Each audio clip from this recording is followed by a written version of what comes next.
A flurry of moves, some surprising as the 49ers get under 53 men. The official 49ers 53-man roster is set. Our reaction, who's in, who's out, coming up on today's Locked On 49ers.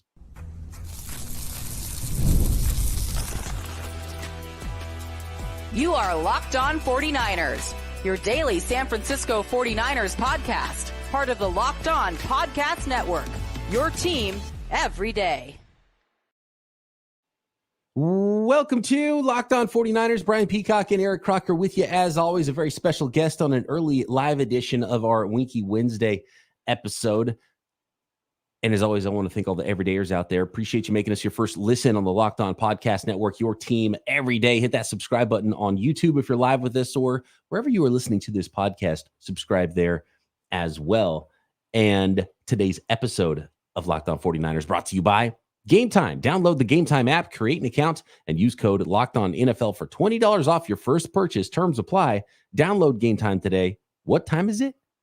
Game time. All right, guys.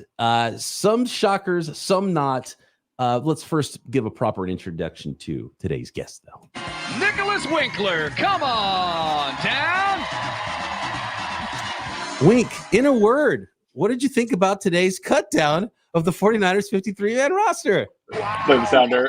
Thank you. Nailed it. Unbelievable, right? So I think that the biggest surprises are, let's start with the veteran players, the ones that you think and hope are going to be big-time contributors to the San Francisco 49ers in 2024. One of them won't be, and that is Elijah Mitchell has been placed on IR, and he has not been given the designation to return. So Elijah Mitchell's season is over for the San Francisco 49ers. That's it for Elijah Mitchell this year. Kalia Davis was also placed on injured reserve with the designation to return. So we may see Kalia Davis again, and it looks like we will not see Elijah Mitchell all year, gone to IR. But on the good side of things, Talanoa Hufanga, who we thought might start the season on the physically unable to perform list, he's actually been activated. So he's an active participant, which means the 49ers don't expect him to miss, up to 4 weeks like he would have to with the PUP list designation. He's going to be back sooner than that, maybe even out there starting in week 1, guys. So let's start with Mitchell and Croc. We had talked about how much we like Jordan Mason. Looks like he could be a running back too. I think he's got to clean some things up in pass pro. But I thought a healthy Mitchell would still be ahead of him on the depth chart. He's not here anymore. Mitchell, not only not healthy, I mean, this has been the storyline for him really throughout his career, or at least after his rookie year.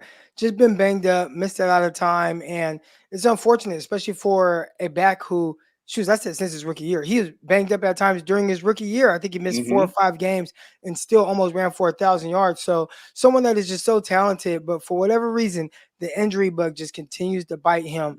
But fortunately for other guys, right, when you're maybe not a starter, you're looking for any opportunity to be able to take advantage of it. And I think with Jordan Mason, again, questions maybe with the pass protection, but there are no questions with how this guy runs the rock. And I think with Kyle Shanahan, he's not looking for Jordan Mason to be this, 3-down back, but can you come in, push the pile a little bit, maybe even finish off some games with your physicality in the run game. He could definitely do that. So excited to see maybe Jordan Mason in a little bit more of an expanded role. Yeah, right, because we're talking about wanting to take some carries away from McCaffrey, right? That maybe there was a little bit too much on his plate throughout the whole season last year. So JP Mason does seem like the kind of guy that would come in, at the end, the third, fourth quarter, or just even, every couple of drives, send him in there, run him up the middle, have him run some guys over, remind him that, not everybody's shifty like McCaffrey. Like, you're going to have to take a few hits. And then if you need some speed, I mean, you've got Garendo. He flashed it again in that final preseason game, showing you guys like, hey, look, this is why I was the fastest running back coming out of college last year. And that means running back Patrick Taylor Jr. is somebody who's going to stick on the 53-man roster. Croc, when we projected it, we did not project him to be around. And I think Jordan Mason, I think they should feel comfortable with him running the ball as a number 2. If his pass pro's up to snuff, then he can just be the straight backup. And then obviously Garendo has an opportunity to return kicks and do some of those things. But I think the big surprise on the running back group is Patrick Taylor Jr. making the team because Elijah Mitchell's going to IR. So that is what it looks like for the San Francisco 49ers group of running backs as it pertains to quarterback. Real quick, I did like Patrick Taylor over Schrader. Like that was clear to me. Like if there is any distinction between the two, let's go Patrick Taylor, and whatever you do with Schrader, maybe he's somebody that maybe they put on practice squad, but I don't know if he's an NFL running back. So you might even be wasting your time putting him on practice squad as well. As a Niner fan, should they go out and sign Frank Gore Jr.? I mean, he was cut today. Maybe you bring him, put him on the practice squad. He looked good in the preseason. He was undrafted. I might have taken him over Schrader to begin with anyway. I mean, obviously it's a name value. I don't know if he would have wanted to. Maybe that's why he didn't sign with the 49ers as an undrafted free agent. They want to live in his dad's shadow, but love to see Frank Gore Jr. on the practice squad for the 49ers. So we'll see what happens there. They got to fill out the practice squad, and we'll get some announcements on that one tomorrow after players go through waivers. The skill group is interesting. So quarterbacks, no surprise, Purdy, Dobbs, Allen. We don't even know the official quarterback two, but had a feeling all three of those guys were going to make it. We just talked about the running back group, but the pass catchers, I think there's multiple surprises. And I think Brandon Ayuk, and I think actually Ronnie Bell needs to send Brandon Ayuk his first game check if Brandon Ayuk misses his, because I think it's the only reason why Ronnie Bell made the roster. The other six guys was exactly as we expected. It's Ayuk holding in. It's Deebo Samuel. It's Ricky Pearsall, Juwan Jennings, Jacob Cowing, and Chris Conley. Those are the six I expected. I did not expect a seventh, even with Ayuk doing what he's doing. But Ronnie Bell made the roster, and probably someone else at another position had to take a hit because of that. And we'll see how long Ronnie Bell sticks around if Brandon Ayuk comes back. But I think that was a big shocker as well. I think one of the other position groups that took a hit is that tight end group, right? I mean, you look at who got kept, only two tight ends. You got teams like the Titans and the Bengals out there keeping 5 tight ends on their 53-man, and we're keeping 2. So what's more surprising, guys? The fact that the guy who's been running as tight end 2 the entire camp and preseason in Eric Saubert got released, or that got beat out apparently by Jake Tongas, who was, solid but unspectacular from what I saw in camp, and local guy, Los Gatos native, by the way, Jake Tongas. So George Kittle and Tongas are the only tight ends that make the initial 53-man roster. They're going to add a player before the week 1 starts. So they bring back Saubert. Does Saubert come back in week 2? But what's more surprising? I think Saubert comes back now. I think he's going to be somebody that gets added when they clear some things up. They end up putting somebody on IR, or some designations get applied to guys, and it opens up a roster spot, and they'll probably bring him back. And they've probably already told him they wanted to do that, and they probably had to do it that way. You probably couldn't do that with Tongas, because with some of the younger guys, you have to release them, and then somebody claims them, or you have to waive them. And if somebody claims them off waivers, they just have to go to that team. With some of the veterans, you can release them and just say, hey, don't even move out of the extended stay hotel you're in. Stay packed right there. Matter of fact, can go get you an apartment. We are bringing you back. We just needed to do this for roster space. And it might not even just be Eric Saubert that they do that with. It might be Rock Ya-Sin as well. Yeah, a little wink, a little like, hey, we're going to bring you back, but we don't want to put the guy through waivers because we want to keep him. And so we're going to bring you back tomorrow, basically. And so we'll find out exactly what that looks like. I have the same feeling, and I think Saubert's ahead of Tongas when he does come back to the roster, and he's going to be the tight end too. But that was a shocking one, because I didn't expect that one at all. And the 49ers have had trouble finding the tight end too, and the guy that had played the best, you cut. That was a little surprising at first, but Croc, I think you're speaking some wisdom there. Is it more shocking that the 49ers cut last year's 3rd round pick in Cam Latu, and then their 7th round pick in Bron Willis as well? So they double dipped at the strongest position in the 2023 draft, guys, and neither one of them made it into year 2. I was definitely surprised to see Bron Willis let go. I think everybody kind of saw the Latu situation written on the wall, but with Bron Willis, man, he's coming out there. Like I talked about the first play where Brock Purdy hit Deebo Samuel down the left sideline in the Raiders preseason game. Who's out there with him? Bron Willis. He split out wide. We saw him split out wide. We saw him at tight end. We saw him in the backfield at the fullback position. Just his usage, it was telling me that, hey, this is someone that we plan to use in multiple ways. And I thought, oh, yeah, he has a sure line to making the 53-man roster, but they let him go. So I'd assume he's another one of those guys that they say, hey, we want to bring you back on practice squad. Maybe they offer him more money to make it to where he does stay with the 49ers while having him on P squad. But I would like to have him around because I think he brings a nice little versatility to the 49ers team. Yeah, and I think that versatility would make the 49ers kind of choose him over Latu, right? If they had to bring one guy back to the practice squad, you'd go with the guy who could, something's up with Juice. We can actually put Willis as fullback. We can get him back there, and he's got good speed. And Latu just he got opportunities, and it just looked like he had stone hands. Like it just looked like he couldn't make a catch. And I know tight ends, a lot of what you do is blocking out there, but you also got to be able to be a threat to go out and catch a ball. And if you're dropping everything thrown your way, like Bron Willis just seems like more of a good fit for the 49ers. He's someone I think they'll want to get back on the practice squad, a little bit versatile. Who knows, maybe he gets called up to the 53 again at some point. He's just a little unathletic to me when I see him moving around. For an undersized tight end, he's not like super quick out there or dynamic and, with the ball in his hands, or I don't know if they liked what they saw with him when he was H-back, fullback, doing that type of stuff too. So I think Bron Willis, he might be just a little short in the athletic department. And he was a player they thought, well, look, if he gets swiped up, and it's not going to crush us completely. So that's probably what ended up happening with Bron Willis, even though he was outplaying his fellow draft pick and Latu. And Latu was just, a bust of a pick from the start, unfortunately. And that's the way it goes sometimes. Sticking in that tight end room real quick.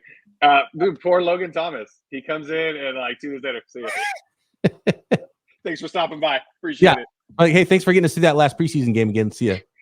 See you, buddy. All right. More on the defensive side of the ball, offensive line as well, and some more surprise cuts and non-cuts from the San Francisco 49ers, and expect some other moves to come next.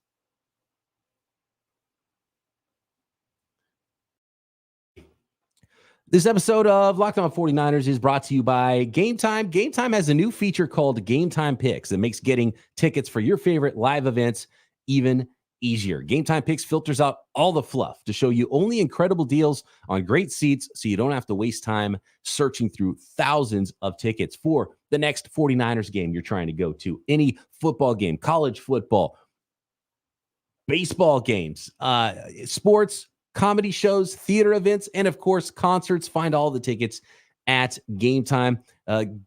Game Time Picks curation makes it easier to save more on all those sports, concerts, comedy, theater shows, and all-in pricing when you toggle on the feature shows you the total upfront. And I love this feature because I hate surprise fees. No surprise fees at checkout when you toggle on the all-in pricing at Game Time. See the views from your seat, panoramic style, lowest price guarantee as well. Take the guesswork out of buying tickets with Game Time.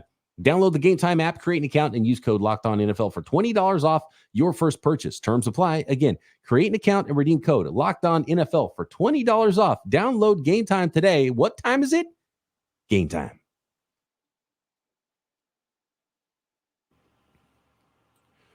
So John Feliciano made the official 53, but he's going to be placed on IR and have an opportunity to return. So that's going to be one corresponding move. That's going to be one roster spot that does open up tomorrow. There might be a couple of more of those players. Amry Thomas comes to mind. We'll get to the defense in a second because I wasn't sure he was worth that trouble in the first place. But Aaron Banks, Jake Brendel, Spencer Burford, Colton McKivitz, Jalen Moore, John Feliciano, Dominic Pooney, and Nick Zakelj. Only count the offensive tackles, guys. Colton McKivitz. That's it. Trent Williams is on the reserve, did not report list. They didn't keep any other tackles on the roster. So someone else is coming back tomorrow, if not two guys at offensive tackle before they play week 1. And so I think when you look at some veteran players that were cut, Chris Hubbard is the one that comes to mind. I thought there was no way he couldn't make the team just because of that. Brandon Parker as well. So a couple tackles there. Do they go searching outside? And I do think there's a potential for maybe another player or two that's added to the roster. Offensive line, tight end, most likely in-house, maybe someone coming from the outside as well. Maybe a defensive end they could be shopping for as well. So, this is definitely a living, breathing roster and is not done. And obviously, they're not going to go into the season with one offensive tackle, guys. Yeah, I mean, one offensive tackle, and even the one guy, McGivitz, who is an offensive tackle, he was like drafted to play guard. It wasn't even like he started off at tackle, and he started playing tackle more out of necessity as opposed to just, oh, this guy is so good at tackle, let's put him there. So I think when people have had some issues with the draft, and maybe you got Dominique Pooney, and that's somebody who has tackle experience, but not maybe addressing tackle a little bit more in the draft to where at least there's some young developmental guy, some depth. You have none of that.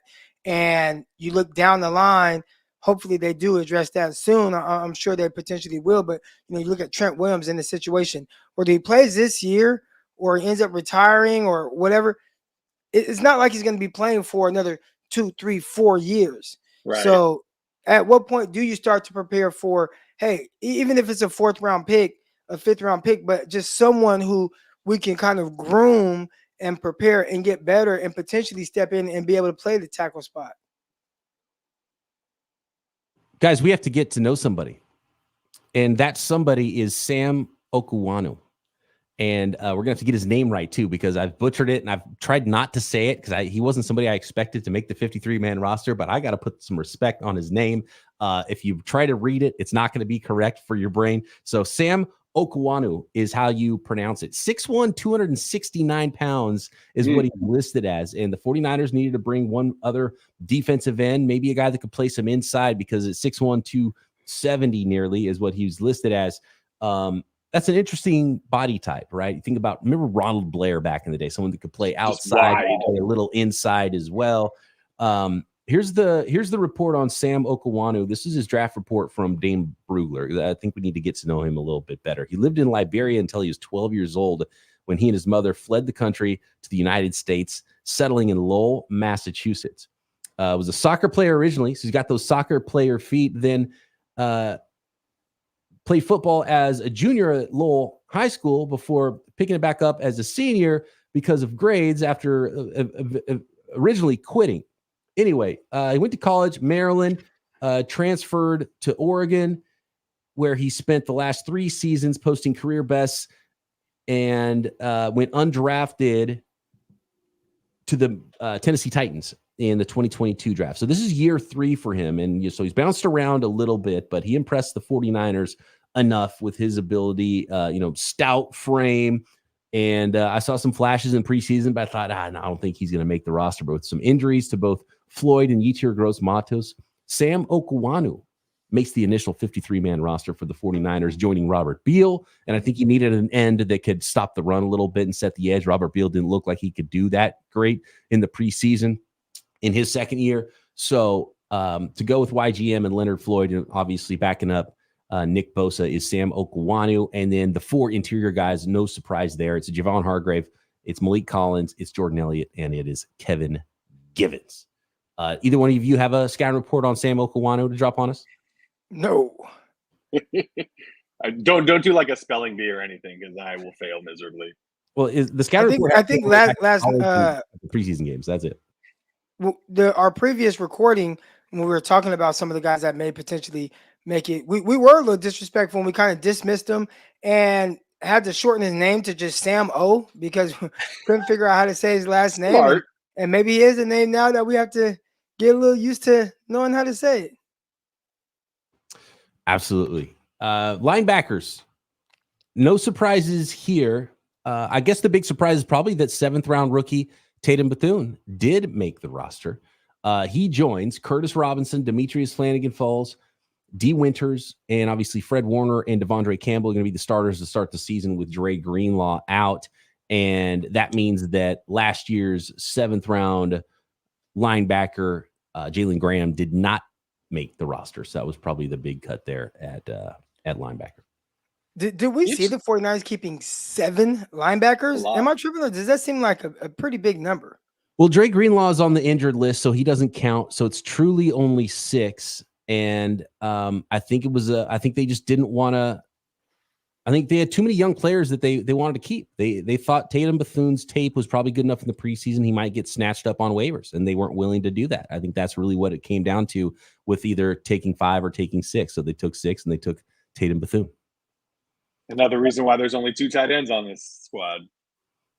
Flanagan Fowles, another guy who continues to stick around, and I've talked about it for people that might be confused as to why he's out there. It's not like you see him flying around making a bunch of tackles, but special teams coordinators, they get their guy as well, and he might be somebody who they feel like has a big impact on multiple special teams units. And we saw multiple times during the preseason how important special teams can be, and the 49ers didn't look great going into the preseason, heading into the regular season here on special teams. So hopefully they can kind of get that tightened up. Jason in the chat says Bethune looked like the best linebacker on the field in the preseason. He looks so natural as a run defender.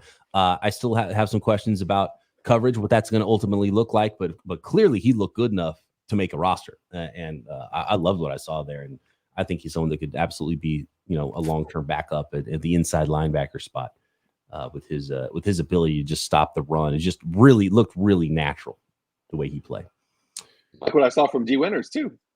Right. Oh, the way he flies around. Yeah. And you can be athletic and not be good in coverage too. That's the other thing. And you can be not that fast and still be smart and be good in zone and dropping into the right places. So kind of, we get to wait and see with those guys. And I think another aspect of it, Croc, is special teams. I think linebackers are valuable with the new kickoff return rule. I think you want to have as many linebackers out there as possible, right? I feel like it's not about being super fast, right? Yeah. I think the skill set is linebacker safety, and hopefully your kicker doesn't have to make a lot of tackles.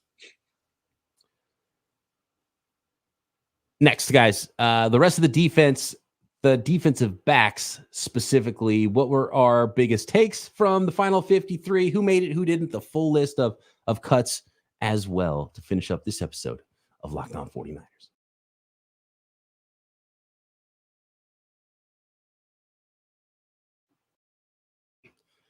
All right, guys. Amry Thomas.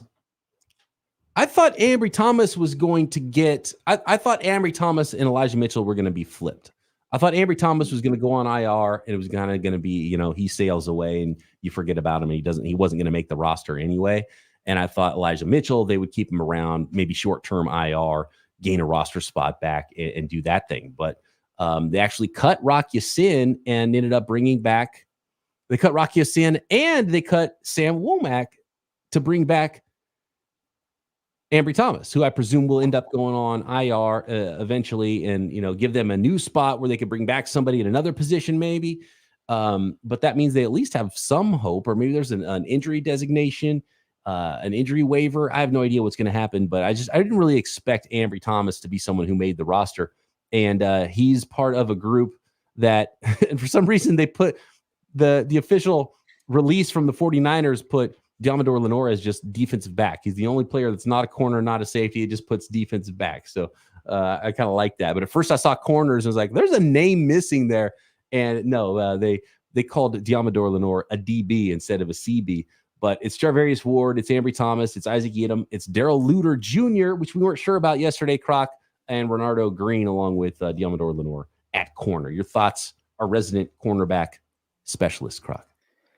Yeah, seeing Darrell Luter make it over Rock Ya-Sin, you understand, again, this is the roster politics aspect of it. I think just watching the games, watching the rep count, watching how guys were executing. I don't know what they're saying in meetings, but it felt like Rock Ya-Sin played well. And it felt like Luter wasn't terrible, but a little bit more up and down.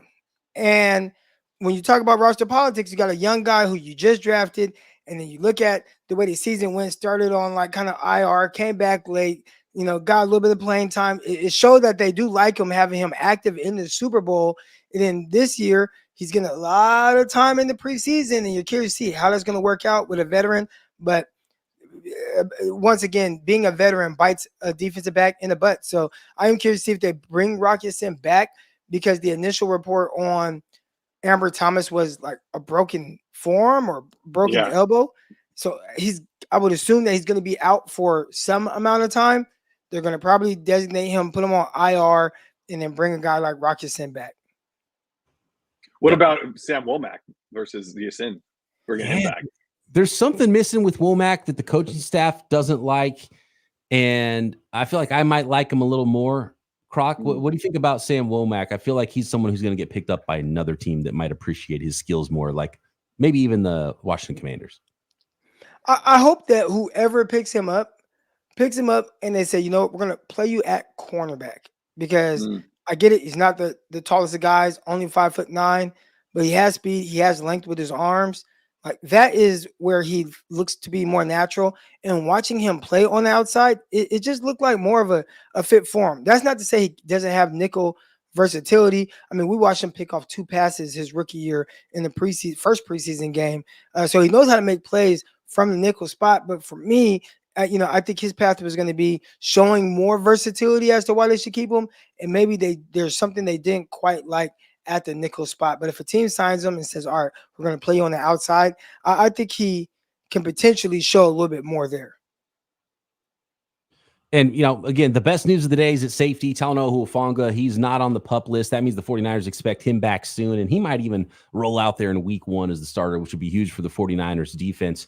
And obviously he's activated now, so he's on the official 53 along with Jair Brown, who's going to start at free safety. You got George Odom and Malik Mustafa. Either of them could start at strong safety if Hufanga is not ready to go. And, they could bring somebody up from the practice squad at that point if Hufanga is inactive early in the season. So that was the thought process there. And only 4 safeties make the roster. I'm guessing 1 or 2 are going to be back either on the 53 or on the practice squad as well. And you liked the young guy Mahoney, right, Crop?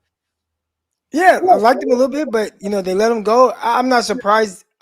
The part I'm surprised with is letting go both Mahoney and Walker. But like you said, with Talanoa Hufanga, looks like he's going to be active. You could see how, all right, we have some space or we didn't have enough space for one of these guys. But I'd expect Mahoney to be brought back on practice squad.